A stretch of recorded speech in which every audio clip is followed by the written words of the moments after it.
दोस्तों, इजरायली हमले में हिजबुल्लाह के टॉप कमांडर की मौत के बाद अब पूरा लेबनान उबल रहा है। हिजबुल्लाह ने साफ कर दिया है, हम जवाब देंगे और जोरदार देंगे। इधर इजरायल ने पूरी बॉर्डर लाइन पर हाई अलर्ट लगा दिया है और माहौल ऐसा जैसे किसी भी वक्त धमाका हो सकता है।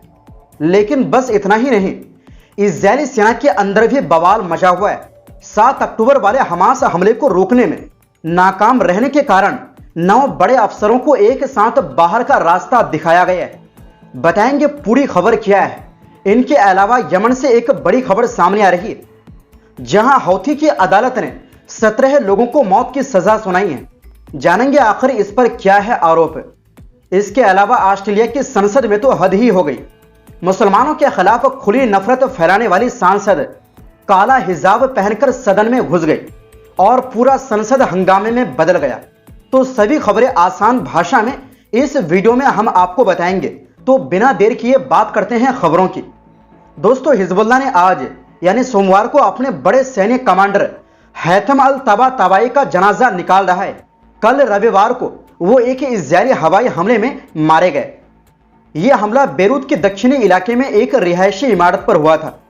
इस हमले के बाद से इजरायल में भी बेचैनी है और अपनी फौजी तैयारी बढ़ा दी है, क्योंकि हिजबुल्लाह ने अपने समर्थकों से अपील की है कि वो तबाताबाई और उसके साथ मारे गए 2 अन्य लड़ाकों के जनाजे में शामिल हो।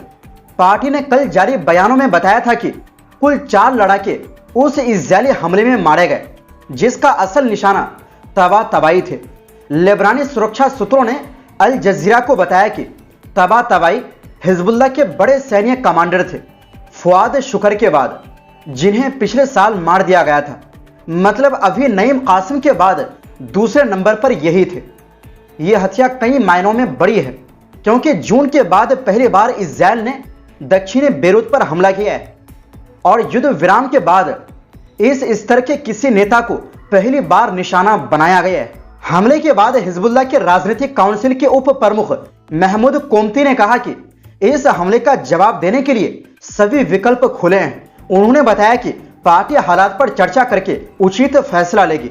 लेबनान के राष्ट्रपति जोसेफ ऑन ने अंतर्राष्ट्रीय समुदाय से कहा कि वो आगे आए और इजरायली हमलों को रोकने के लिए ठोस कदम उठाए, क्योंकि यह हालात पूरे क्षेत्र को फिर तनाव की तरफ धकेल सकते हैं। इधर इजरायली प्रधानमंत्री बेंजामिन नेतन्याहू ने दावा किया कि तबाताबाई हिजबुल्लाह की नई हथियारबंदी की कोशिशों को लीड कर रहे थे और इजरायल अपनी सुरक्षा के लिए इसे बर्दाश्त नहीं करेगा। बता दें कि 1968 में जन्मे तबाताबाई के पिता ईरानी और मां लेबनानी थी। वो दक्षिण लेबनान में बड़े हुए और कम उम्र में हिजबुल्लाह में शामिल हो गए। उनका नाम 2015 में तब सामने आया जब वो सीरिया के कुनैतरा में इजरायल के एक हत्या प्रयास से बच निकले थे। अमेरिका ने उन्हें खोजने की जानकारी पर $5 मिलियन का इनाम रखा था। ये हिजबुल्लाह के बड़े सैन्य नेताओं में गिने जाते थे और सीरिया व यमन में एलिट फोर्स को कमांड कर चुके थे।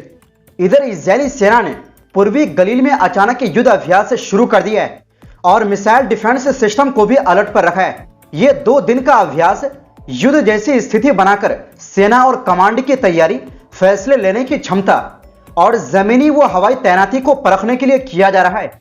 इस पूरे अभ्यास की खुद चीफ ऑफ स्टाफ इयाल जमीर निगरानी कर रहे हैं और उन्होंने डिवीजन 210 की तैयारियां भी अचानक जाकर चेक की, जो कब्जे वाले सीरियाई गोलान और उसके आसपास की जिम्मेदारी संभालती है।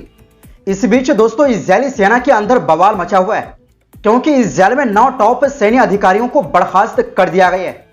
इजरायली डिफेंस फोर्स IDF के chief of staff lieutenant general Eyal Zamir ने कहा कि ये अधिकारी हमास के हमले को रोकने में नाकाम रहे थे।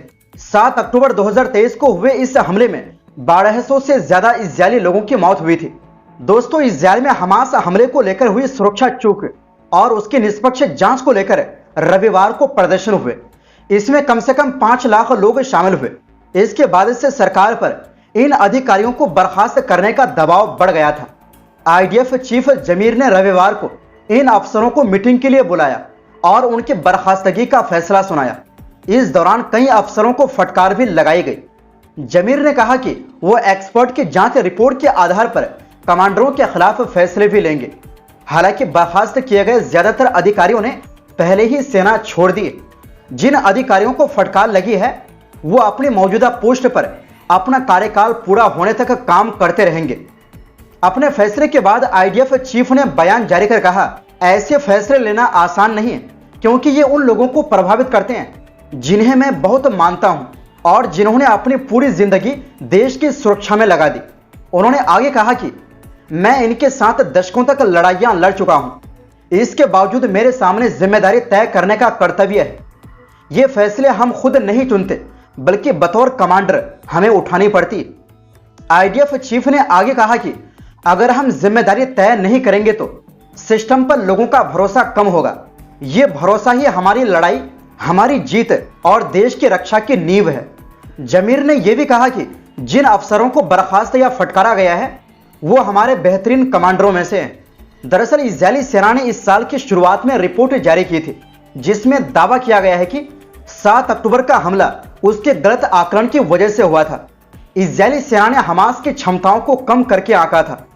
यह उसकी नाकामी थी। सेना का आकलन था कि हमास सिर्फ गाजा पर रूल करना चाहता है, इजरायली सेना से लड़ना उसका प्रमुख मकसद नहीं था। सेना ने हमास की क्षमताओं का गलत आकलन किया। वहीं दूसरी ओर दोस्तों, यमन की राजधानी सना में हौती समूह से जुड़े एक अदालत ने 17 लोगों को फायरिंग स्क्वाड में मौत की सजा सुनाई है। इन लोगों पर अमेरिका, ब्रिटेन, सऊदी अरब और इजरायल के लिए जासूसी करने का आरोप लगाया गया था। अदालत ने फैसला दिया कि इनकी फांसी खुले मैदान में दी जाए ताकि दूसरों को चेतावनी मिले। इसके अलावा 2 लोगों को 10 साल की जेल हुई और एक व्यक्ति को बरी कर दिया गया।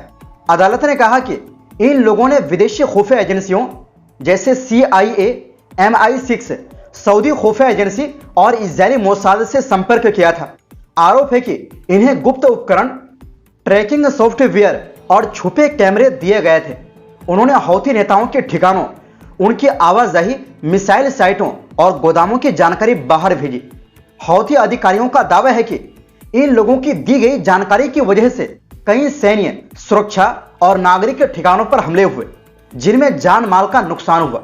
वहीं दूसरी ओर दोस्तों, ऑस्ट्रेलिया के दक्षिणपंथी सांसद पोलिन हैंडसन, जो पहले से ही इमिग्रेशन के खिलाफ कड़े विचार रखती है, एक बार फिर विवाद में आ गई है।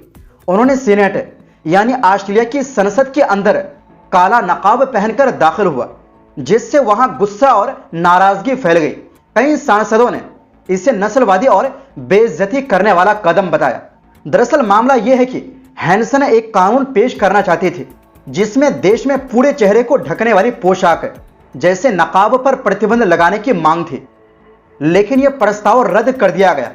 जैसे ही प्रस्ताव खारिज हुआ वो काला नकाब पहनकर वापस सदन में आई और अपनी सीट पर बैठ गई। इस हरकत से कई सदस्यों का गुस्सा फूट पड़ा। ग्रीन पार्टी की नेता लारिसा वाटर्स ने कहा कि यह हरकत मजाक उड़ाने और नस्लवादी व्यवहार जैसी है। वहीं विदेश मंत्री पेनी ओंग ने इसे बदतमीजी और गैर जिम्मेदार व्यवहार बताया। उन्होंने कहा, हम यहां अलग अलग तरह के लोगों, अलग मजहब और अलग तरह की जिंदगी जीने वाले लोगों की तरफ से बैठे हैं, इसलिए हमें हमेशा अच्छा और सम्मान वाला व्यवहार करना चाहिए। हैंडसन ने नकाब उतारने से इनकार किया जिसके बाद सीनेट की कार्यवाही रोकनी पड़ी। बता दें कि 2017 में भी हैंडसन नकाब पहनकर संसद में आई थी और दावा किया था कि वो नकाब से जुड़ी सुरक्षा चिंताओं पर ध्यान खींचना चाहती है। उन्होंने उस समय नकाब को आतंकवाद से जुड़ा बताकर काफी विवाद खड़ा किया था। हैंडसन पहले भी कह चुकी है कि इस्लाम ऑस्ट्रेलियाई समाज के अनुकूल नहीं है। दोस्तों, कुछ देशों में ऐसा नेता जरूर पाए जाते हैं जो सिर्फ इस्लाम के पीछे पड़ा रहता है, लेकिन इससे कुछ होता नहीं है। तो दोस्तों, फिलहाल के लिए इस रिपोर्ट में बस इतना ही। आपसे गुजारिश है हमारी सपोर्ट के लिए वीडियो को लाइक और शेयर जरूर करें। बहुत बहुत शुक्रिया।